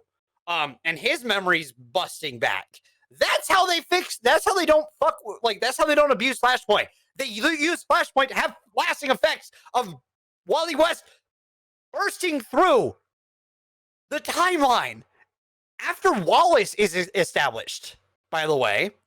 So yeah, then being like two of the same character, essentially, just sort of names. Yeah, different versions of them. They have Wallace West, who's based off of the Flash the Show version, and then you have Wally West, who is the comic version in the comics. And in this, we see Wallace West die. Well, we don't see him die; we see his dead body. But like the fact that they do Flashpoint 2.00, is what I'm calling it, because like the Flashpoint, like from what we had from Flashpoint Paradox, there was Flashpoint 1.0.0, which has created the Thomas Wayne timeline. And then we get Flashpoint 1.5 or like 1.0.1, which creates this universe. And like from there we go up. And this resets it. What was the point of any of this universe? Why do any of this? I mean, I do appreciate the one point where when he starts the run, we hear a hint of the Flash show theme for a moment of the and then it just resets and nothing matters. None of these effects are going to last. Nothing of this universe mattered because we're just flashpointing again. What point in time couldn't he go back to reset anyways? Yeah, like the only thing I genuinely wish they didn't do this. I genuinely wish they didn't. Because there's so many things that I wish they could have seen, like a much more darker, depressed like billion people dead world with with more cyborgs than there ever had been, but more powerful cyborgs than there ever have been, because one of them is freaking Wonder Woman, and like It's a cool what if universe, and I'm fine with eventually having a reset button. but not in a immediately sense. at the end of this movie. Yeah. And even if they Or, do like- reset, like do it where it's not completely everything is changed. Like, what if the white vapor comes by and then like Wonder Woman is there standing with missing an arm and it's been replaced rather than being 98% robotic. Like she still went through some trauma and had some shit to deal with, but she's no longer unhuman, you know, un-Amazonian. Well, no, Like that's yeah, what I would like. prefer. My thing is, I'm fine with there being a reset at some point because comics need that from time to time because continuity does get kind of crazy. Absolutely. And it does help. Soft relaunches help with being able to tell new stories without overcomplicating the old. And you can pick and choose what you want. And I mean that's a staple of comic universes. This one abuses it because no one else has abused Flashpoint. They back themselves in too much of a corner. Like even deaths in other series like do get reversed, but there are some lasting effects from it. Like in Dark Knight Metal, that series when the Batman Who Laughs does his whole thing with like the multiple Batman with different powers from the universe, like the Green Lantern Batman, the who ends up turning the will. He turns the Green Lantern ring into a ring of darkness from his vengeance, his will for vengeance. He makes the first black ring, right, or something like that. No, it's still a Green Lantern ring, but it's a shadow green. That creates nightmares and shit. You have Red Death, which is Batman essentially creating a DeLorean that has the Flash strapped to the front of it and driving at such a speed that their bodies fuse. And Batman takes primary control. Occasionally, Barry's head will come out and be like, "No, we can't do this." Ah! And Bruce is like, "No, we will." Also, this Batman is so fucking boring. I don't know, dude. You can reset a universe and have an event that changes the universe going forward because we find out during that entire arc about Nth Metal and its properties, and it sets up a lot of stuff that goes forward into the universe and sorts up some of the stuff with the source wall, and then that stuff happening. Like it sets stuff up. It doesn't just reset. You can't just reset everything. What they needed to do. Here's what I would have done. Is should have shown us the first battle where Constantine runaways, where Santana dies, where everything falls apart and Darkseid takes over Earth. They should have showed us that. Then what they should have done is gone through. They could have gone through the whole story the same way. I wouldn't have cared. And then they get to the second battle and like the end where they actually kill Apokolips or they destroy Apokolips and whatnot. And then they get to the moment where Constantine was like, "Gotta go back." Then he jumps back to the first battle and tells them what they did wrong. Yeah. And then we go through the first battle again, but with elements of like the second battle thrown in, and then we get a different story arc at the end. Do you know what you're saying? Is it Rebirth? No, it's what the Snyder Cut was supposed to be, roughly.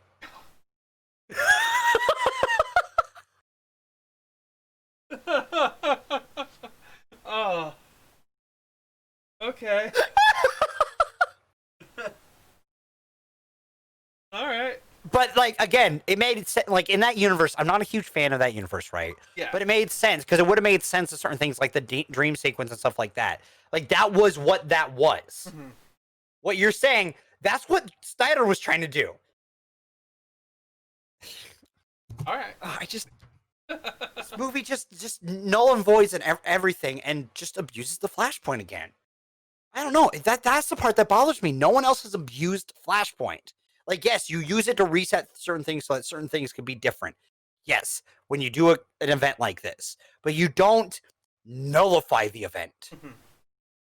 Flashpoint is still affecting comics forward because Thomas Wayne from that universe somehow crossed over and is fighting his son because he doesn't want his son to do this anymore. So he joined Bane to fight him and take over stuff and be like, hey, I'm trying to teach you a lesson. This isn't going to go well. You can't do this.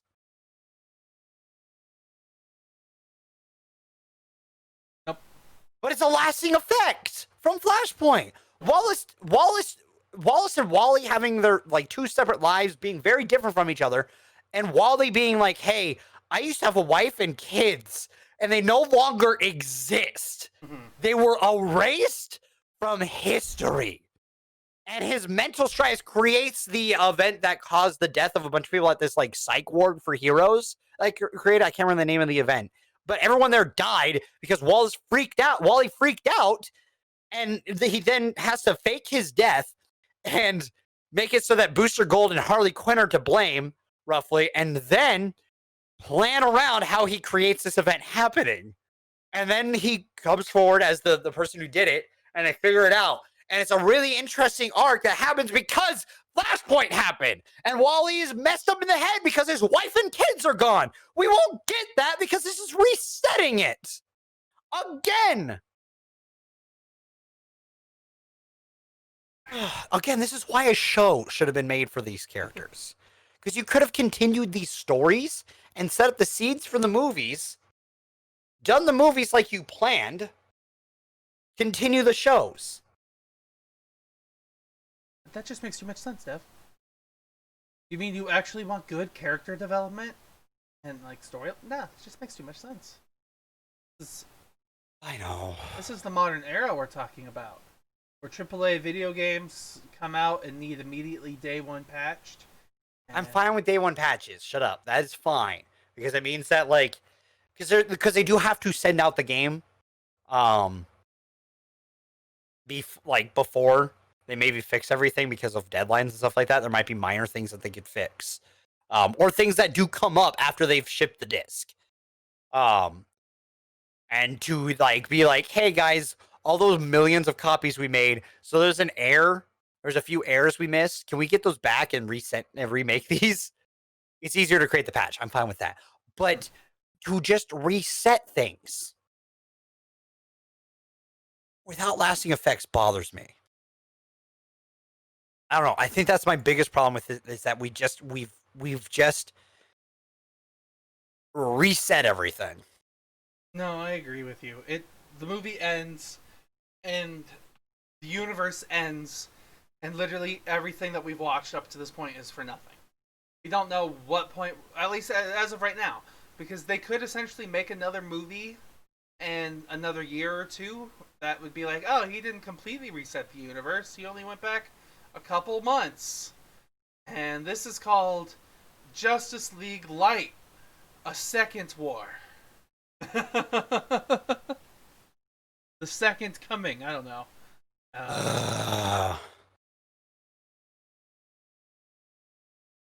Which, then I also wonder, like,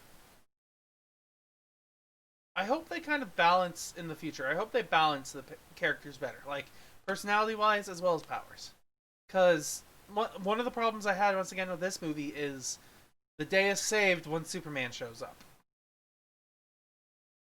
Like this movie, Superman gets his powers back, and now they have everything they need to be able to hold off Darkseid so they can escape with no problem. Yeah. In the Justice League War, Batman shows up after being kidnapped, and now Darkseid is no longer a threat anymore. Yeah. Yeah. Yeah. I got nothing else, honestly. No, I got nothing else. This movie is a disappointing end. Very much so. You're not wrong. To a meandering universe. Alright, so let's move on. We're going to wrap this up with the news and wrap up here. Quick, sweet, to the point. There are a couple of things newsworthy that I want to talk about. Few things. Like, two delays that I want to talk about. Like the Falcon and Winter Soldier. Falcon and Winter Soldier premiere has been delayed. I do not know until what date, honestly. but it's no longer coming out next month. Makes sense. Production hasn't really happened for the show, so how can they release a show that hasn't really been worked on? I think they've done some. They did some stuff. Yeah, like they probably Right. have some episodes, at least like 2 or 3 episodes recorded, and probably almost finished in post. But still, that's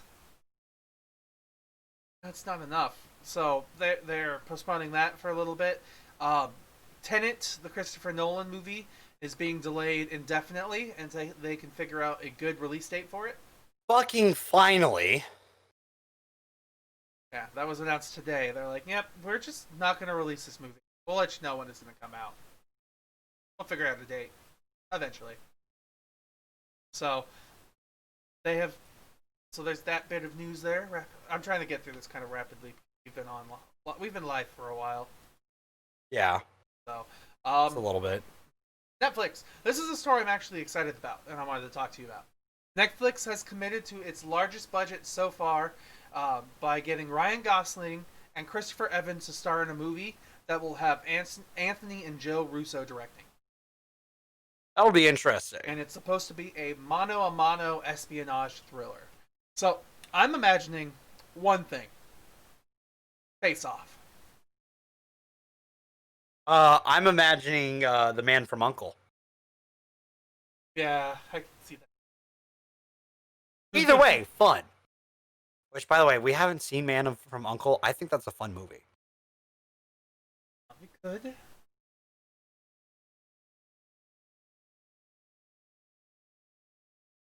So it says here the quote is, the intention here is to create a new franchise with a James Bond level of scale and budget upwards of $2 million.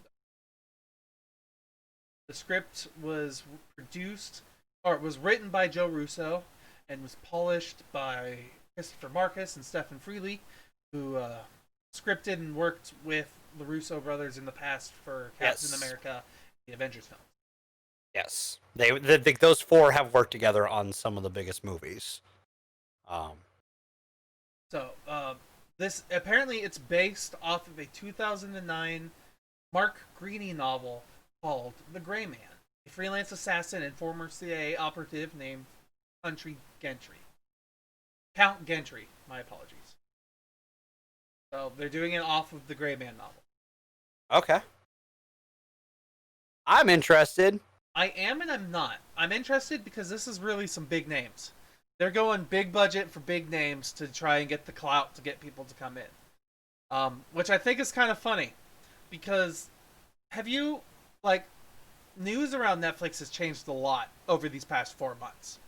It started with Netflix is hemorrhaging money and they're not going to be able to last long, to about 2-3 months ago they went to Netflix is flourishing because of all the new subscription services that people are signing up for. And now They got nothing better to do. Yeah, and now it's Netflix is using all that money that they've gained from the past 3 months and establishing it into bigger and better movies. Which is what they should do. Mm-hmm. If they want to keep themselves afloat, they need to. They absolutely their ultimate goal is to have a network with only Netflix originals. And they need to make good originals to make us go over there. Like that includes shows. That's their problem right now. They don't have a ton of shows that make people want to go over there. They have right now maybe 3 that I know of: Stranger Things, Witcher, Altered Carbon. Would be the 3 that I've heard the most of. Yeah, and I'll be honest, Altered Carbon's first season isn't very. I watched it, and I'm gonna watch the second season. But the acting and in that series is not very good. The storytelling is okay. A lot of it is visual, so. And The Witcher is great. I haven't watched that at all yet. Yoda! Fucking hell! Watch that. You need to watch it. I want to watch it, but it's one of the shows where I like watching good quality TV with my dad and my stepmom. Oh. And it's one of the shows that they kind of want to watch too, but it's on their back burner list. For instance, push for it. For instance, they want to watch Hamilton. The only problem is Hamilton doesn't show up on our living room TV, So we'd have to watch it in like at my dad's computer desk in the kitchen. So he'd be at It his doesn't show up in there. because he has a computer. It doesn't show up in our living room because we have an Xfinity like cable box, and apparently Xfinity doesn't have a Disney Plus app. So, yeah, so we can't log into Disney Plus on our television. That would be a problem. So we have to do it on a computer, and the only computer is in the kitchen, or technically it's the dining room / office space. But we don't want to sit there for 3 hours to watch a play, essentially. Well, I mean, I'm willing to, but they don't want to. So they're like, I hope that we can get it on the big TV. And I'm sitting here, it's like, I just want to watch it now, damn it. You can convince them to get a Roku, I guess. I don't know. Yeah. So, yeah, there's that. I could spend the time. Do I want to search more news? Not really, no. Not really. Dev, can you tell me what we're watching next week? I coulda. Yeah, we're doing Green Hornet and V for Vendetta. Yes. We're doing another comic book week. We did 2 this one. I've thought of more adaptations we could have done. I thought of some and too. so next adaptation month won't be 2 comic book weeks in a row. I will state that. So, but it was just we did this on the fly and it was quick, but it was a good month in my opinion because it's got a very a lot of different movies. So, and I'm actually genuinely excited for next month because V for Vendetta, or next week, not next month, next week because of V for Vendetta. I actually remember, I think it was not, I can't remember his name. Alan Moore? No, I'm thinking teachers from our school. Oh, Like, not Mr. Eastman, the English teacher, but he's the one that I can think of. He's the I don't know if you ever had him as a teacher. He was a bald, older man with like stubbly hair, and his computer screen was a picture of him, but with red eyes. He looked like Paul Giamatti, but a little bit heavier. Yeah, like you know who I'm talking about, though. I right? know exactly what you're about. Mr. Jin, it was like with a J, right? It was J or S or something like that. Like I keep thinking Shamrock or Sherlock, but I know that's not it. I have a yearbook. Hold on. Okay. Hold on. That defeats the purpose. We'll discuss it after. Yeah. I'll find that real quick the after reason the I'm show. thinking about that is because in his class, I had to memorize V's speech. The voila, in view humble vaudevillian veteran cast vicariously as most victim. That speech. I still remember parts of it. I don't have it all, but I might honestly rememorize it for next week's show just because I can. Fair enough. I'm looking forward to it too because it's somewhat topical, but also I'm going to go a little bit comic reference heavy with it. Okay. And compare because there's also a movie that Alan Moore, the guy who created it, he doesn't like it when people adapt his stuff because they usually don't do it in a way that like is actually true to the source material in ways. And I'll explain why this one is problematic to the source material. Doesn't make it bad. But I will discuss some of that. All right. So I got nothing else. Do you have anything else you want to talk about? Nope. I'm looking forward to next week when we also discuss next month. Oh, next month's themes. Yes. So yeah, we've already got that pretty much planned out. But you guys can find out next week. Yeah. We might have the rest of the year planned out, actually. I think we can if you hear me out after the show. I actually have plans, but I guess I can hear you. No, I have plans too, but it'll take 5 minutes. My idea. Anyways, we should wrap up. Hey guys, thank you for watching and listening. Yeah, thank you for watching. Like, comment, subscribe, follow, bells, ding, dangs, dongs, stuff. Whatever. Thanks everybody, and we will see you guys next week with Green Hornet and V for Vendetta. Bye. Suck it.